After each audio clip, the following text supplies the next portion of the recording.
जरा। जी साहब। तुम्हारा नाम क्या है? मेरा नाम साहब। कितने भाई हो? साहब हम 3 भाई हैं। तीन भाई हो? जी साहब। पूरी माता कौन है? ये मेरी माँ है साहब।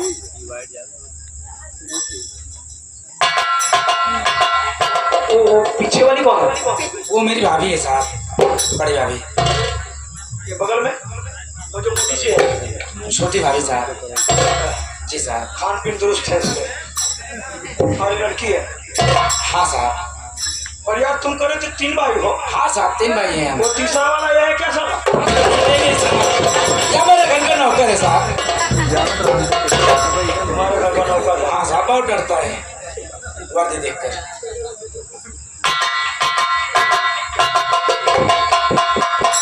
जरा भाई जरा। और क्या तुम्हारे बाप को बुलाना साले?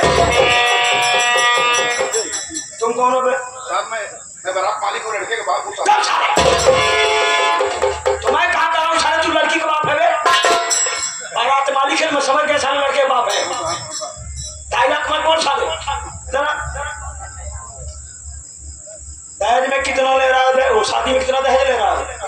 हाँ ये पैसा नहीं देता है। यू आर ग्रेट मैन, तुम महान हो। अगर तुम्हारे जैसे इंसान इस दुनिया में हो जाए तो ये दहेज वाली जो बीमारी समाज में फैले सारी तरह से खत्म हो जाए।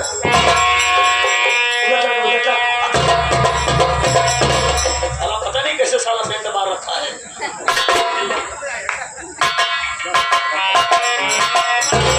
पीछे सूरज जी कहिए। कुछ सामान मैं तुम्हारे सामने पेश करता हूँ, उस सामान को देखो। उस सामान से तुम्हारा या तुम्हारे परिवार का कोई रिलेशन कनेक्शन है कि नहीं है? कैसा सामान है? 1 मिनट।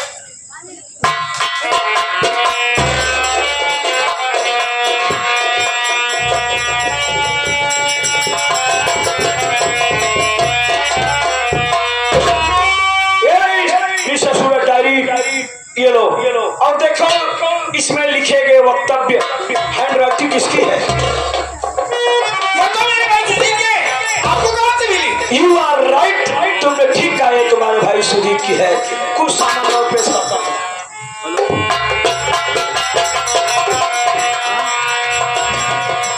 इसे पहचानो, एक किसका है? ये टी-शर्ट तो मेरे भाई का है। जब टी-शर्ट तुम्हारे भाई का है तो लोअर किसका है? लेकिन मेरे भाई सुदीप का है। लेकिन ये सब आपको मिला कहाँ? मेरा भाई है कहाँ? होपलेस मत होइए मिस्टर सूरज, अभी तो आपको काफी चौंकाना है। वो सब तो पहचान लिया, अब इसे पहचानो ये क्या है?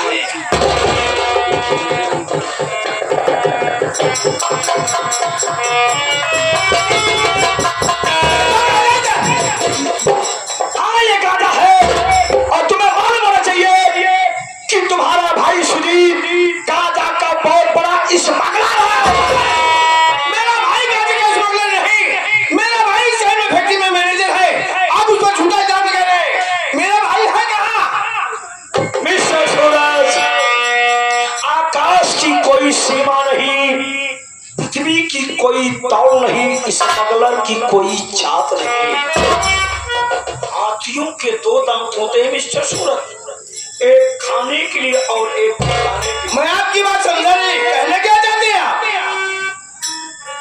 सूरज, मुझे ये मुखबिरी हुई कि तुम्हारा भाई कुछ साथियों को लेकर के गांजा की स्मगलिंग करता है।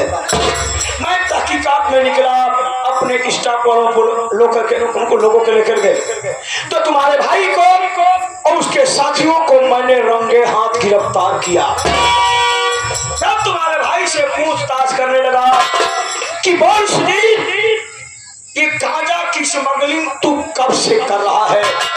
क्या इस गांजा की स्मगलिंग के पीछे तेरी कोई मजबूरी है? तो उसने कहा जी सर।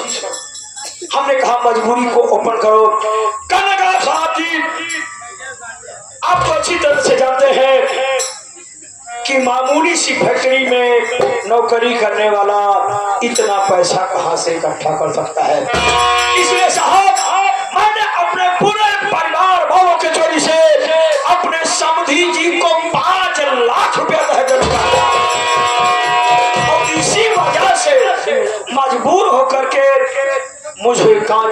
स्मगलिंग करनी पड़ी और पैसा इकट्ठा हो गया है।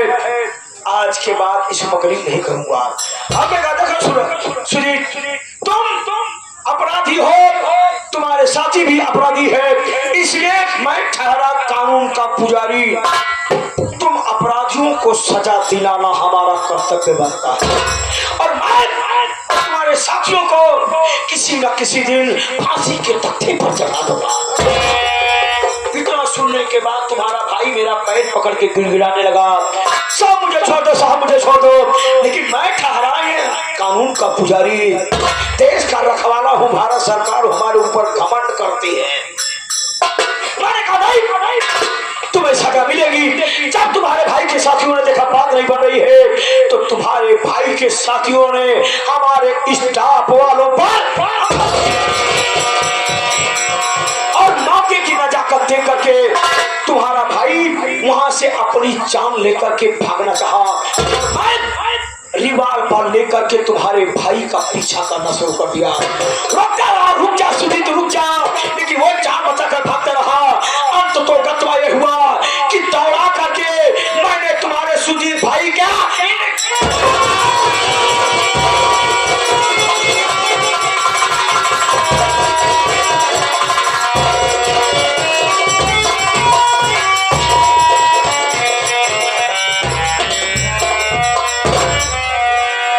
Duty is duty.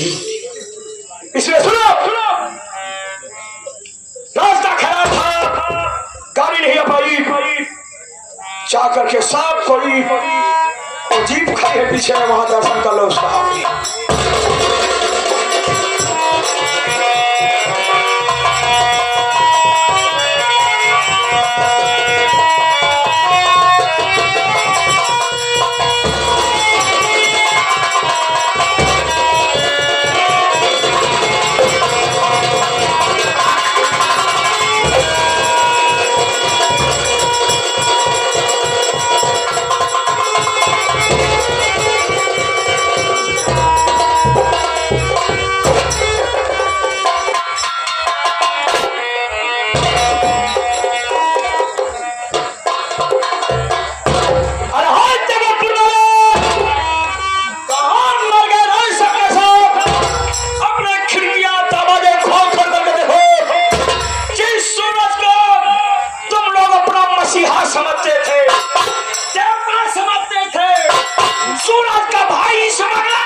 अरे अपनी लड़कन के काहे इतना शरीर करता साहब।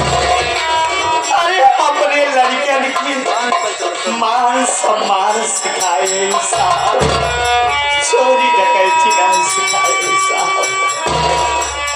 इतना शरीर करता साहब।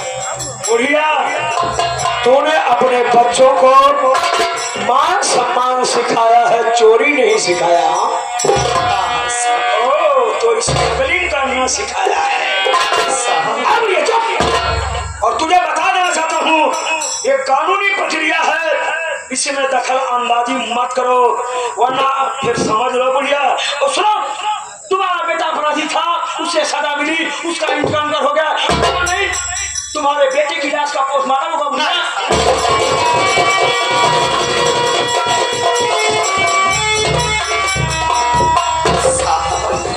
पहले बाहर भाष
बर्दाश्त करब साहब। है बूढ़ी माता, कथनी और कहानी में बहुत फर्क होता है, इसलिए सुनो, एक कानूनी प्रक्रिया है, हमारे ऊपर भी अधिकारी कर्मचारी बैठे हैं, हमको भी जवाब देना पड़ता है, समझी?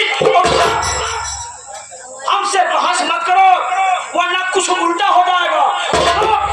तुम्हारे बेटे की लाश का पोस्टमार्टम होके रहेगा।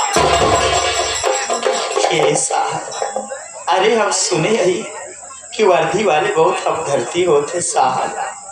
बूढ़ी माता, अगर हम मुजरिमों के साथ हमदर्दी से पेश आने लगे ना, मेरे ही भाई ने मेरी एक मुझे काट करके।